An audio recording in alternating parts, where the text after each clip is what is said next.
Bueno, como ya él lo decía, este tema es parte del trabajo que estamos haciendo en este grupo transdisciplinario, que partimos con la idea de dedicarnos como exclusivamente a la obesidad, pero pucha, la obesidad tiene muchas aristas, tiene muchas miradas y sobre todo si uno lo está pensando en esta mirada poblacional que es la que nosotros queremos dar. Bueno, este esquema más o menos antiguo sobre los determinantes sociales sigue siendo muy válido y yo siempre lo encuentro muy fácil de entender respecto a que los estilos de vida de las personas tienen mucha relación con lo que está pasando en sus entornos. Y entonces, de repente, tendemos a cargarle la mano a la responsabilidad individual. Lo hemos visto sistemáticamente en el tema de la pandemia. Y la verdad es que si el contexto no te facilita la toma de decisiones,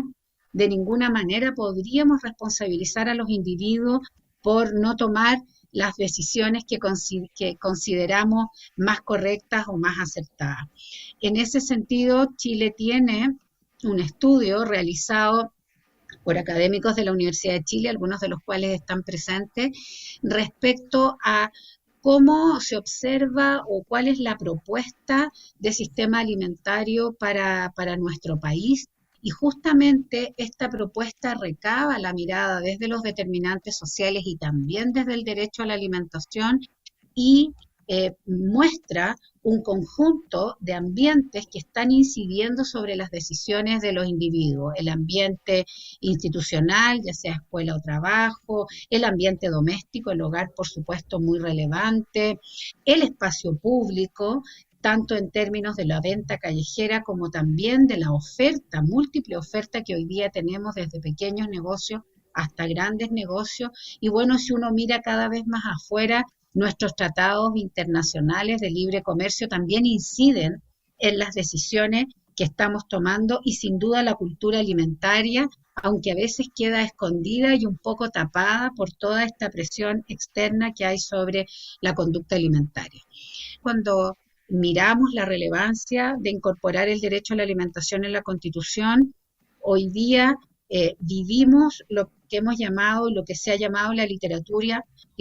sindemia global. Y esta sindemia global es el conjunto de pandemias que nos afectan, que coexisten, como la obesidad, la desnutrición, lamentablemente aún muy importante en el mundo, y el cambio climático. Y la relación que existe entre estas tres condiciones y cómo comparten conductores comunes que si no somos capaces de tener encima de la mesa al momento de tomar decisión de política pública, probablemente nos vamos a perder en el bosque de no estar mirando el contexto completo. Y hoy día, y ahí muy en rojo, la pandemia por COVID-19, que ya también han salido varias editoriales respecto a que sería una pandemia más que se suma y que exponencialmente se ve afectada por estas otras pandemias. Claramente, tener la enfermedad por el COVID es peor en condiciones de obesidad, es peor en condiciones de desnutrición y probablemente entre las causales de que este virus vino a invadirnos de esta manera, algo tenga relación con el cambio climático y cómo estamos manejando el sistema alimentario en su conjunto. Bueno, hoy día ustedes saben que en el mundo coexiste la obesidad, coexiste la desnutrición y tendríamos que agregar ahí también que coexiste la malnutrición por micronutrientes, que probablemente no es muy visible, solo para contar que en Chile más del 80% de la población tiene algún grado de déficit de vitamina D y eso no es menor y bueno, hay que hacerse cargo que estas tres condiciones están al mismo tiempo afectando a los individuos y a la población. Por lo tanto, el tema de la inseguridad alimentaria en su amplio concepto no está resuelto. Algunos podrán pensar, pero ¿por qué estamos hablando de hambre en Chile? Y no me estoy instalando en la pandemia, sino que previo. Pues bien, porque hay personas que tienen hambre en Chile, que quizás no sean muchas, pero hay muchas personas que están en una etapa anterior a esa, con una gran vulnerabilidad y que frente a cualquier situación de crisis pueden caer en una inseguridad alimentaria severa, como lo hemos visto a propósito de la pandemia con los resultados que presentó ya el año pasado, por ahí por agosto, el Ministerio de Desarrollo Social y que sin duda deben haber empeorado. Las proyecciones que hace CEPAL y FAO respecto al impacto económico que va a tener la pandemia en todos los países del mundo, en América Latina, fuertemente también y en Chile igualmente, van a llevarnos probablemente a que nuestras cifras de inseguridad alimentaria empeoren, pero también a que empeoren las condiciones de obesidad, porque el acceso a alimentos ultraprocesados y menos saludables a veces es mayor, tanto física como económicamente, que el de los alimentos saludables. Bueno, ahí están algunas de las terribles proyecciones que han hecho. Ayer se presentó, no alcancé a poner esa gráfica, pero se presentaron las últimas proyecciones y van exactamente a confirmar esta misma línea de empeoramiento económico y también de inseguridad alimentaria. Es importante recordar cuáles son los pilares de la seguridad alimentaria, ¿no es cierto? Que no solamente tiene que ver con disponibilidad y acceso, sino que también tiene que ver con la calidad y la pertinencia cultural de estos alimentos. Entonces, una población puede tener a lo mejor acceso a arroz y fideo, pero eso no está ni en la línea de lo saludable, ni tampoco eventualmente en la línea de la pertinencia cultural. Y esos son elementos que no podemos dejar de lado a la hora de pensar entonces en el derecho a la alimentación. Y también una mirada un poquito más ancha que solo la seguridad alimentaria, es esta mirada de la soberanía alimentaria que ya se va metiendo en temas más políticos. La alimentación es un hecho político y no lo podemos eludir. Esto no puede ser una conversación solo técnica. Bueno, y entonces el concepto de derecho a la alimentación de alguna manera se traga o engloba estos otros dos conceptos, que es el de soberanía alimentaria y el de seguridad alimentaria y nutricional. Bueno, entrando de lleno en el tema de derecho a la alimentación, hay toda una historia de tratados internacionales y de acuerdos internacionales respecto al derecho a la alimentación, que parte por ser un derecho humano. Por lo tanto, está en los tratados de derechos humanos, la mayor parte de las cuales Chile ha firmado y ha confirmado, como el Pacto Internacional de Derechos Económicos, Sociales y Culturales, que tiene un artículo específico sobre el derecho a la alimentación, y también sobre el Pacto de San Salvador, que aunque Chile firmó en primera instancia, todavía está en proceso su confirmación, su ratificación, que ya hace unas pocas semanas el Congreso hizo avanzar, así que es probable que con eso quede una vez más ratificado el compromiso de Chile con el derecho a la alimentación. Y sin embargo, no lo tenemos en nuestra Constitución en forma explícita. Los componentes, por lo tanto, del derecho a la alimentación están vinculados a la justicia social, son inseparables de aquello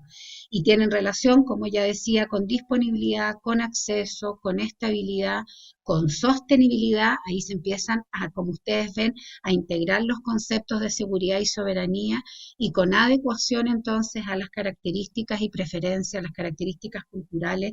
y las preferencias alimentaria. Bueno, algo les contaba yo ya respecto a que la inseguridad alimentaria era un hecho aún antes de la pandemia, y ahí está desglosado por las distintas preguntas que tiene el módulo de la CACEN al respecto. Son cifras que además, cuando uno las mira por nivel socioeconómico, ustedes ya se imaginarán cómo estas cifras aumentan importantemente cuando pensamos en menor nivel socioeconómico, cuando pensamos en hogares en que la mujer es la jefa de hogar, cuando pensamos en hogares donde hay personas con capacidades distintas, o hay adultos mayores o hay niños pequeños. Entonces, una cosa es mirar el globo y lo otro es mirar grupos específicos. Es verdad que Chile tiene de las cifras más bajas de Latinoamérica, pero nosotros, cuando nos miramos a nosotros mismos, no nos podemos acomodar en el dato que somos los que menos tenemos, sino que cómo salimos de la inseguridad alimentaria dado el nivel de desarrollo país que tenemos. Y ahí están los datos de la encuesta más reciente del Ministerio de Desarrollo Social respecto a qué es lo que ha pasado en términos de ingresos durante la pandemia, y bueno, ya lo que ustedes esperan y es cómo esto ha empeorado y cómo es peor según nivel socioeconómico y si la mujer es la jefa de hogar. Y cuando lo miramos en términos de inseguridad alimentaria, claro, las cifras totales cerca de un 20% esconden las cifras más severas que van cerca de un 30% en los hogares más vulnerables. ¿Cómo? Para poder desarrollar políticas públicas tenemos que tener siempre en consideración que la responsabilidad no la podemos poner solo en manos de los individuos, sino que hay que actuar mediante estrategias estructurales que a veces no nos gustan, leyes, normas, y en este caso incluso hasta el nivel constitucional, para asegurar que la pendiente de decisiones, la dificultad en las decisiones que tienen que tomar los individuos no sea tan alta como para impedir que esas decisiones correctas sean tomadas. Entonces, en esa lógica, el derecho constitucional a la alimentación sin duda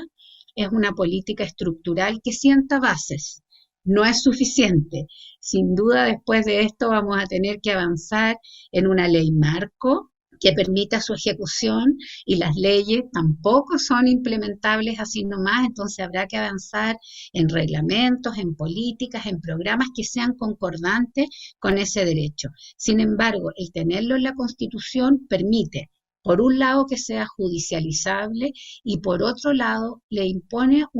una obligación al Estado de garantizarlo. Por lo tanto, si por ejemplo desde grupos académicos como este o desde la sociedad civil se quisiera exigir al gobierno de turno o si quisiera exigir al Estado que tomara las medidas necesarias basadas en evidencia para contribuir a la alimentación saludable de nuestra población, tendríamos una herramienta constitucional incluso para ir al Tribunal Constitucional, si es que esa entidad persiste, a luchar por este derecho humano a tener acceso a alimentos sanos, seguros, culturalmente pertinentes, etcétera. Bueno, ahí hay un breve resumen de todos los países de Latinoamérica que ya tienen incorporado el derecho constitucional a la alimentación y a lo mejor ustedes dirán, sí, pero muchos de esos no están muy bien nutricionalmente. Ok, no basta con incorporarlo a la Constitución, hay que dar paso. Entonces, hay experiencias de eso y creo que Chile las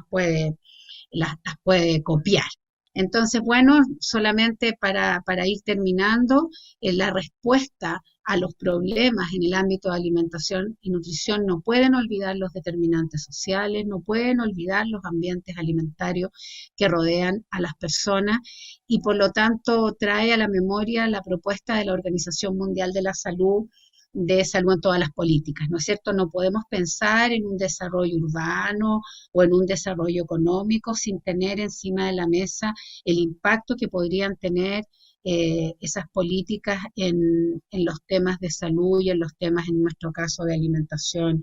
y de nutrición. Chile tiene experiencias en esto. No podríamos decir que partimos de cero, pero probablemente muchas de estas políticas que Chile tiene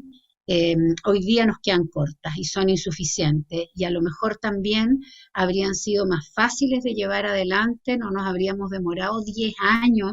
en la ley de etiquetado y prohibición de publicidad si hubiéramos tenido elementos constitucionales que respaldaran esas propuestas. Y las propuestas que vienen y la evidencia está demostrando que las decisiones que vienen son aún más complejas. Eventualmente va a haber que poner impuestos a los alimentos no saludables, más allá de las bebidas azucaradas que hoy día tenemos. Va a haber que endurecer las restricciones de marketing y publicidad. Va a haber que incorporar en los entornos protegidos a lo mejor el entorno laboral, hoy día está protegido el entorno escolar, bueno, y parte de la discusión que podemos tener es respecto a cuáles son los grandes desafíos que vienen y que podrían verse respaldados por el derecho constitucional a la alimentación. Chile tiene una política nacional de alimentación y nutrición que está formulada por resolución del Ministerio de Salud, que a lo mejor tiene que elevarse a un nivel de ley. Bueno, habrá que pensar en eso.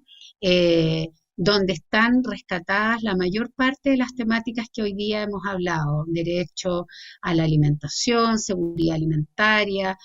programas de intervención, programas de alimentación estatal, etcétera. Y por último, siempre pongo, esta ley que abordó varios aspectos del derecho a la alimentación. Y con eso Chile ha avanzado en las recomendaciones que hay de acceso, de sistema alimentario y de abastecimiento, pero nos quedan brechas, nos quedan espacios, nos quedan tareas. Así es que, bueno, eh, terminar hablando del empoderamiento social. Siempre discutimos en el grupo que probablemente se rescata poco o se fortalece poco la organización comunitaria para enfrentar estos problemas. Quizás parte